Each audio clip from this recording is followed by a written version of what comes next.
Kay wala pa may tubig sa irigasyon. Ayan, magpundo sa si Papang og tubig diri mga kalabs.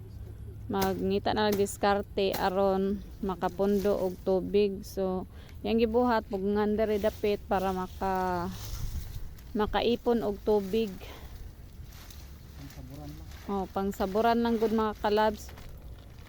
Pang sabod kay para pag makuan na og saburan makabuhat at least na makuhaan og tubig bala gamay ra. Kaya mas kusog mangud ang tubig diring dapita. Ayan, diskarte lang sa balik kaing panahon mga clubs og daghag tubig dili pa ting uma ug ting uma na wa po kay mahimo kay schedule man. So ana ra gyud ningita ra gyud diskarte mga clubs. Ayan. So yan, mura ra siya manikop og isda mga kalabs. O diba? Tamang diskarte ra dyan mga kalabs para makaipon og tubig. Ayan. Kay kung paabuton pa namo ang tubig mga kalabs, dugay-dugay pag yun. Unya, nakapa-schedule nami og tanom. So ayan, tamang diskarte ra yun sa mag-uuma mga kalabs.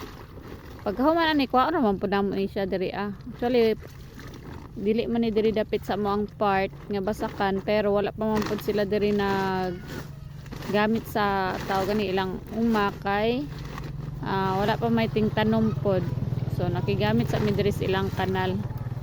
So ayan, sa mga tag-iya diring dapita mo ra jud ning kwaon ha, mo kabalaka wala may gamit ang kuan pod. So tamang diskarte ra gyud sa mag-uuma mga kalabs.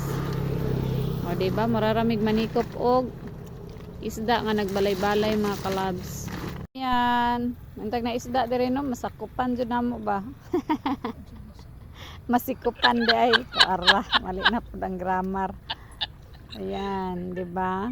Ana ran siya mga kalabs. Nagpundo mi og tubig unya mag water pump manggod mi. Nya diring dapita mo ra ni among gigamit kay mas kusog man ang tubig nila diring dapita. Oh, yan. Usab tamang diskarte ra gyud sa mag-uuma.